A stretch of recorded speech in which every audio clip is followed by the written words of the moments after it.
Hi guys, welcome back to my channel. तो आज हम कंटिन्यू करेंगे वही हमारा chapter human rights in India.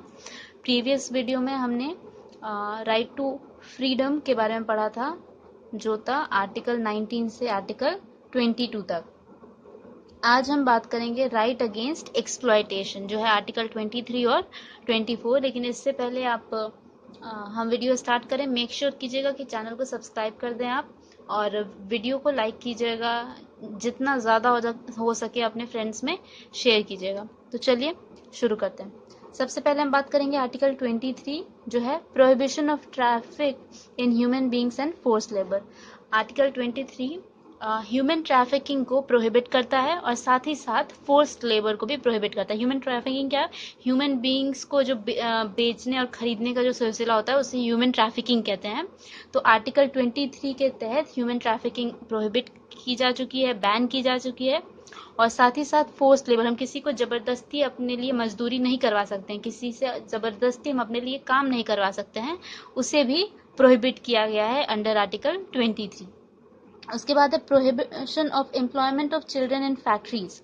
Article 24 ensure करता है कि कोई भी बच्चा जिसकी उम्र 14 साल से कम है वो किसी भी हजार्डियस फैक्ट्री में या कहीं और हजार्डियस जगह एम्प्लॉयड ना हो। तो आर्टिकल 24 प्रोहिबिट करता है employment of children in factories. तो ये हो गया हमारे राइट अगेंस्ट एक्सप्लॉयटेशन में आर्टिकल 23 और 24।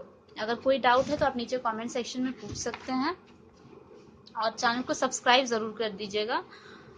चलिए फिर आगे हम बात करते हैं right to freedom of religion. ठीक है, अच्छे से दिख रहा है? हाँ, right to freedom of religion. यहाँ पे आ जाते हैं आर्टिकल 25 से आर्टिकल 28 तक। सबसे पहला है आर्टिकल 25, जो कहता है कि freedom of conscience and free profession, practice and propagation of religion.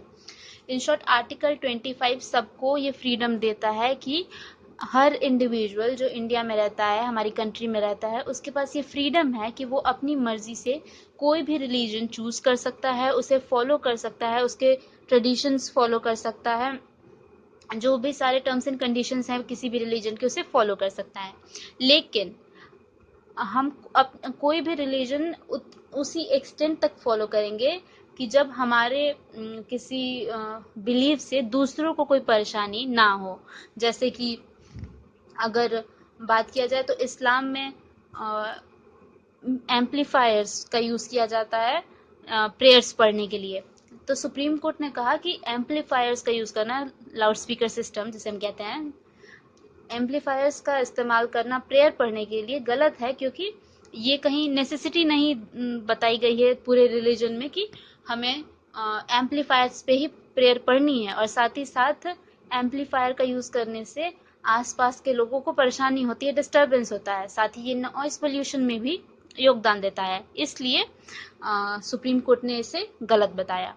लेकिन वहीं अगर हम बात करें कि जो सिख्स होते हैं वो कृपन्स पहनते हैं, किरपान्स पहनते हैं, पगड़ी के ऊपर एक कुछ होता है, किरपान उसे कहते हैं।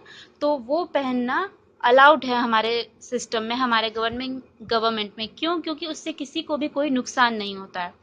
तो आर्टिकल 25 ब्रीफली ये कहता है कि हम अपनी मर्जी से कोई भी रिलीजन फॉलो कर सकते हैं, कोई भी प्रैक्टिस फॉलो कर सकते हैं, जब तक वो किसी दूसरे को कोई हार्म ना पहुंचाए या कोई प्रॉब्लम ना करे। ठीक है, ये था हमारा article 25।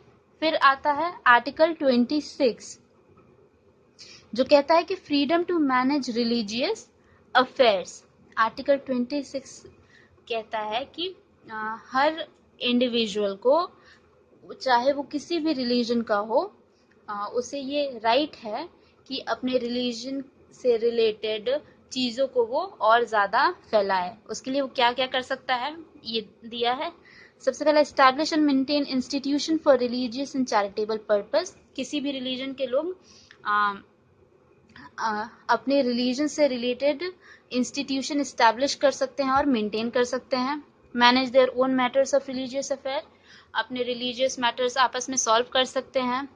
Own and acquire movable and immovable property, अपने रिलीजियस वर्क के लिए वो मूवेबल और इमूवेबल प्रॉपर्टी भी एक्वायर कर सकते हैं। जैसे मंदिर है, वो एक रिलीजियस प्लेस है, रिलीजियस प्लेस है, तो अब मंदिर जो बनता है वो मंदिर, जो जमीन होती है वो मंदिर के नाम पे ही होती है। तो वही कहा जा रहा है कि अक्वायर और own movable and immovable property, और उसके बाद administer such property in accordance with law. और जो भी वो प्रॉपर्टी पर्टिकुलर रिलीजियस इंस्टीट्यूट या रिलीजियस प्लेस के नाम खरीदी गई है, उसको लॉ के अकॉर्डिंगली मैनेज करेंगे। तो ये है हमारा आर्टिकल 26 कि सबको फ्रीडम है अपने अपने रिलीजियस अफेयर्स मैनेज करने की। इसके बाद है article 27, freedom as to payment of taxes for promotion of any particular religion. Article 27 कहता है कि जो भी रिलीजियस इंस्टीट्यूशन मेंटेन करते हैं लोग, उन पे कोई भी टैक्स पे करने की पाबंदी नहीं होती है। उनके पास फ्रीडम होता है टैक्स पे करने के विषय को लेकर। जैसे एग्जांपल ले सकते हैं कि मंदिर में जो भी डोनेशंस मिलती हैं उन पे कोई भी टैक्स नहीं लगता है। तो ये एग्जांपल है आर्टिकल 27 का। ठीक, अगर कोई दिक्कत आ रही है चैप्टर के एक्सप्लेनेशन में, जो आपको टॉपिक अच्छे से नहीं समझ में आ रहा है, तो आप नीचे कमेंट सेक्शन में लिख दीजिए, मैं उसे फिर से अच्छे से समझाने की कोशिश करूँगी। और सबसे पहले ये सब करवाने के लिए आपको सब्सक्राइब करना होगा, तो सब्सक्राइब ज़रूर कीजिएगा चैनल। चलिए आते हैं आर्टिकल 28 पे। विजिबल है, freedom as to attendance at religious instruction और religious worship in certain educational institutions. ये आर्टिकल कहता है कि कोई भी state owned school, state funded school, कोई भी ऐसा स्कूल जो सेंट्रली या स्टेट के द्वारा, गवर्नमेंट के द्वारा फंडेड है, वो किसी एक पर्टिकुलर रिलीजन को ज़्यादा इम्पोर्टेंस नहीं देगा। कोई भी सरकारी स्कूल जैसे केंद्रीय विद्यालय हो गया या सैनिक स्कूल हो गए, ये किसी पर्टिकुलर रिलीजन को इम्पोर्टेंस नहीं देंगे। साथ ही साथ ये एक्ट ये भी बताता है कि इन केसेस में कुछ एग्जेम्पशन है, कुछ एक्सेप्शन है, सॉरी एग्जेम्पशन, कुछ एक्सेप्शन है। जैसे कि वो स्कूल्स जो स्टेट फंडेड तो होते हैं, लेकिन साथ ही में जो उनके ट्रस्ट होते हैं वो किसी पर्टिकुलर रिलीजन से होते हैं या किसी पर्टिकुलर रिलीजन को बढ़ावा दे रहे होते हैं, उस केस में ये चीज़ नहीं मानी जाएगी।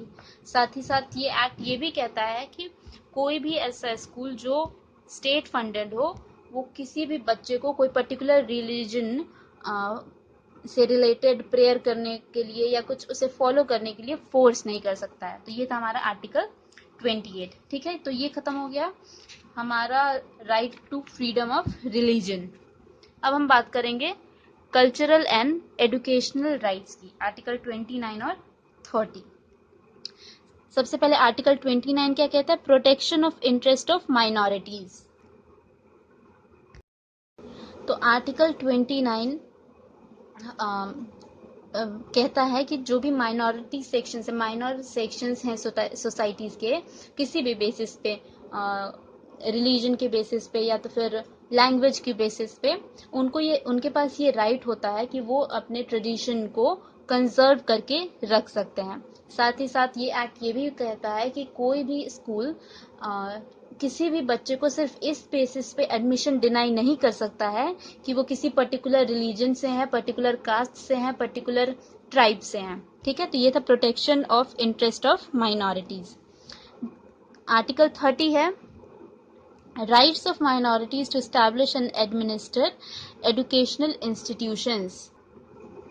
तो आर्टिकल 30 कहता है कि सारे माइनॉरिटीज, चाहे वो किसी भी बेसिस पे हो, कास्ट के बेसिस पे हो या रिलीजन के बेसिस पे हो, उनके पास ये राइट होता है कि वो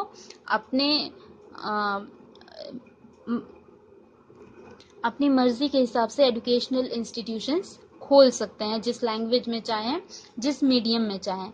साथ ही साथ ये एक्ट ये भी बताता है कि जो स्टेट है वो इन इंस्टीट्यूशंस को इक्वालिटी के साथ एक्सेप्ट करेगा और कोई भी फंड प्रोवाइड करने में किसी भी तरह का डिस्क्रिमिनेशन नहीं करेगा। तो ये हमारा हो गया कल्चरल एंड एजुकेशनल राइट्स, जो थे आर्टिकल 29 और 30। इसके बाद हम लास्ट बात करेंगे राइट टू कॉन्स्टिट्यूशनल रेमेडीज। ये मैंने पहले भी बताया कि राइट टू कॉन्स्टिट्यूशनल रेमेडीज को कहते हैं हार्ट ऑफ आवर कॉन्स्टिट्यूशन। ठीक है, आर्टिकल 32 से 35 है, लेकिन यहाँ पे हम सिर्फ बात करेंगे आर्टिकल 32 हमारी बुक में जो दिया है, जिसका नाम भी है remedies for enforcement of fundamental right. Article 32 क्या कहता है कि जो भी फंडामेंटल राइट्स हमें मिले हैं, अगर वो किसी कारणवश एक्सप्लॉइट हो रहे हैं, तो इंडिविजुअल्स के पास ये पावर होती है कि वो डायरेक्टली सुप्रीम कोर्ट या हाई कोर्ट में जा सकते हैं।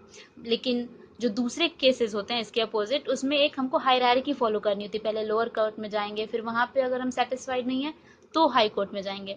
लेकिन फंडामेंटल राइट्स में ऐसी सिचुएशन नहीं है। अगर हमारे फंडामेंटल राइट्स एक्सप्लॉइट हुए हैं तो हम डायरेक्टली सुप्रीम कोर्ट तक भी जा सकते हैं। फिर बात आती है पब्लिक इंटरेस्ट लिटिगेशन या लिटिगेशन, जिसे सोशल एक्शन लिटिगेशन भी कहा जाता है। आर्टिकल 32 PIL की भी मंजूरी देता है। PIL क्या होता है?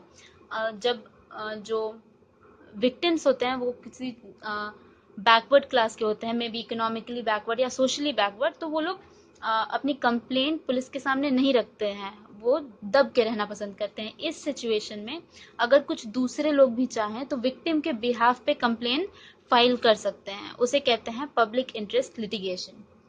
तो ये आज हमने ख़त्म किया अपना फंडामेंटल राइट्स। अगर आपको टॉपिक समझ में आए हैं तो चैनल को सब्सक्राइब कीजिएगा और वीडियो को लाइक ज़रूर कीजिएगा। और देखने के लिए थैंक यू।